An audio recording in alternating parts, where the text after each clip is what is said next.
रामायण में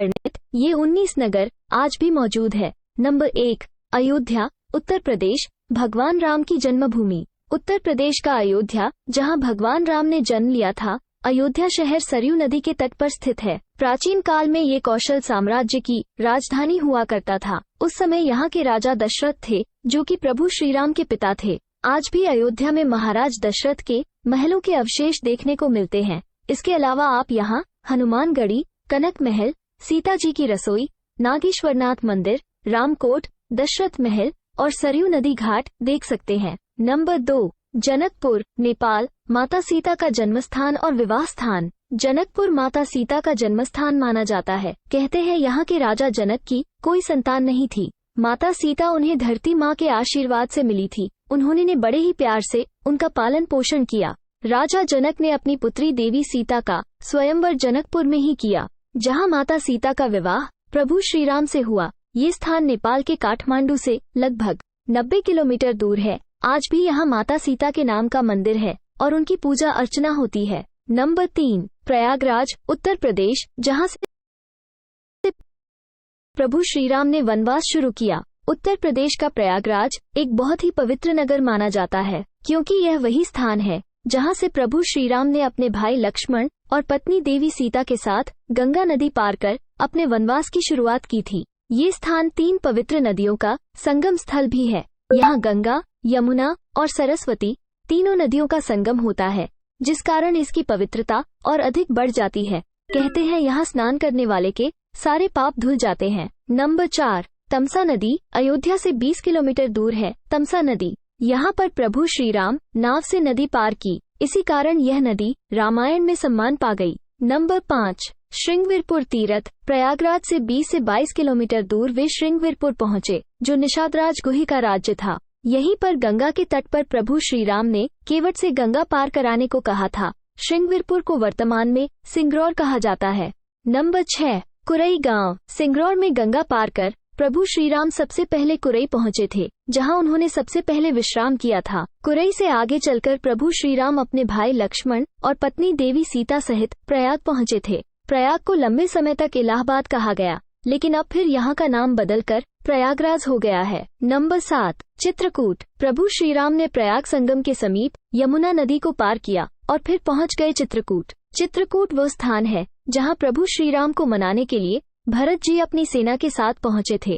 राजा दशरथ का देहांत भी प्रभु श्री राम वियोग में उसी समय हुआ जब प्रभु श्री राम चित्रकूट में थे। भरत यहाँ से प्रभु श्री राम की चरण पादुका ले जाते हैं और राज सिंहासन पर उनकी चरण पादुका रखकर राज्य करते हैं। नंबर 8, सतना, चित्रकूट के पास ही सतना मध्य प्रदेश में स्थित अत्रि ऋषि का आश्रम था। हालांकि अनुसुईया पति ऋषि अत्रि चित्रकूट के तपोवन में रहा करते थे, लेकिन सतना में रामवन नामक स्थान पर भी प्रभु श्री राम रुके थे, जहां ऋषि अत्रि का एक और आश्रम था। नंबर 9, दंडकारण्य, चित्रकूट से निकलकर प्रभु श्री राम घने वन में पहुंच गए। असल में यही था उनका वनवास। इस वन को उस काल में दंडकारण्य कहा जाता था। मध्य प्रदेश, छत्तीसगढ़ और महाराष्ट्र के कुछ क्षेत्रों को मिलाकर दंडकारण्य था। दंडकारण्य में छत्तीसगढ़, ओडिशा एवं आंध्र प्रदेश राज्यों के अधिकतर हिस्से शामिल हैं। ओडिशा की महानदी के पास से गोदावरी तक दंडकारण्य का क्षेत्र फैला हुआ था।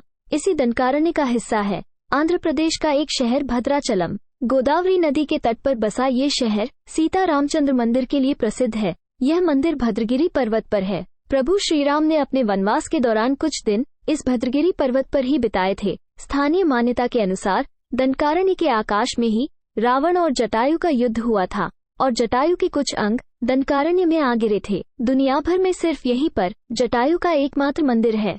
नंबर 10, पंचवटी, नासिक, दंडकारण्य में ऋषि मुनियों के आश्रमों में रहने के बाद प्रभु श्री राम अगस्त्य ऋषि के आश्रम गए। यह आश्रम नासिक के पंचवटी क्षेत्र में है, जो गोदावरी नदी के किनारे बसा है। यहीं पर लक्ष्मण जी ने शूर्पणखा की नाक का नासिक के पंचवटी क्षेत्र में है, जो गोदावरी नदी के किनारे बसा है। यहीं पर लक्ष्मण जी ने शूर्पणखा की नाक काटी थी। राम लक्ष्मण ने खर एवं दूषण के साथ युद्ध किया। टाइम मैंने प्रॉपर लिखा आप लोगों को बताने के लिए। 4:30 से 5 का जो टाइम है मॉर्निंग का, सर्काडियन क्लॉक का था। गिधराज जटायु से प्रभु श्रीराम की मैत्री भी यहीं हुई थी। वाल्मीकि रामायण अरण्यकांड में पंचवटी का मनोहर वर्णन मिलता है। नंबर 11 सर्वतीर्थ। नासिक क्षेत्र में शूर्पणखा, मारीच और खर एवं दूषण के वध के बाद ही रावण ने माता सीता का हरण किया और जटायु का भी वध किया था, जिसकी स्मृति नासिक से 56 किलोमीटर दूर ताकेट गांव में सर्वतीर्थ नामक स्थान पर आज भी संरक्षित है। जटायु की मृत्यु सर्वतीर्थ नाम के स्थान पर हुई, जो नासिक जिले के इगतपुरी तहसील के ताकेट गांव में मौजूद है।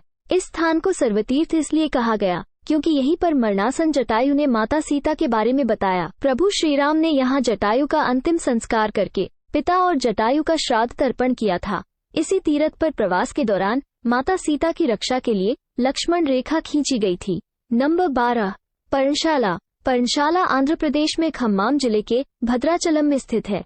रामाली से लगभग 1 घंटे की दूरी पर स्थित पर्णशाला को पंचाला या पंसाला भी कहते हैं। पर्णशाला गोदावरी नदी के तट पर स्थित है। मान्यता है कि यही वो स्थान है जहां से माता सीता का हरण हुआ था। हालांकि कुछ मानते हैं कि इस स्थान पर रावण ने अपना विमान उतारा था।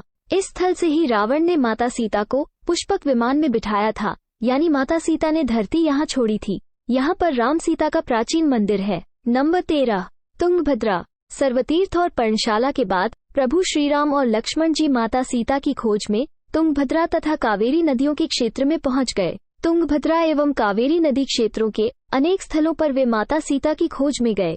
नंबर 14 शबरी का आश्रम। जटायु और कंबद से मिलने के पश्चात प्रभु श्रीराम ऋषमुख पर्वत पहुँचे। रास्ते में वे पंपा नदी के पास शबरी आश्रम भी गए, जो आजकल केरल में स्थित है। शबरी जाति से भीलनी थी और उनका नाम था श्रमणा। पंपा तुंगभद्रा नदी का पुराना नाम है। इसी नदी के किनारे पर हम्पी बसा हुआ है। पौराणिक ग्रंथ रामायण में हम्पी का उल्लेख वानर राज्य किष्किंधा की राजधानी के तौर पर किया गया है। केरल का प्रसिद्ध सबरिमले मंदिर तीर्थ इसी नदी के तट पर स्थित है। नंबर 15 ऋषमुख पर्वत। मलय पर्वत और चंदन वनों को पार करते हुए प्रभु श्रीराम ऋषमुख पर्वत की ओर बढ़े।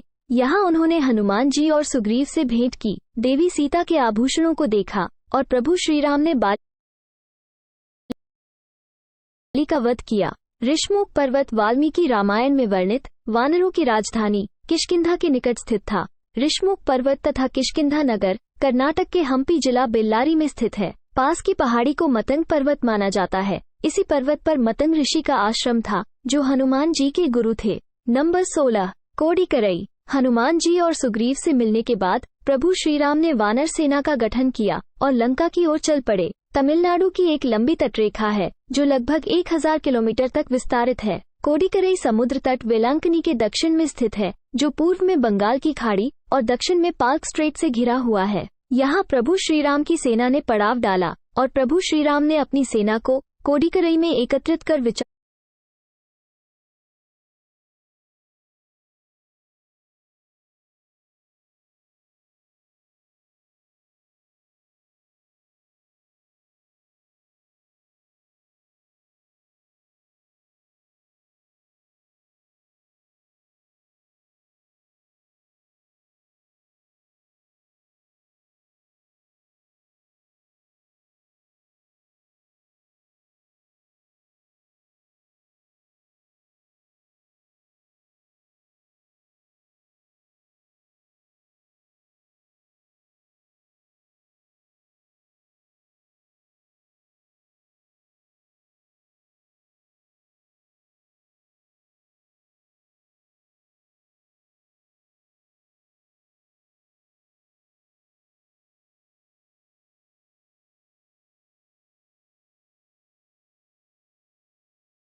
जिंदाबाद जिंदाबाद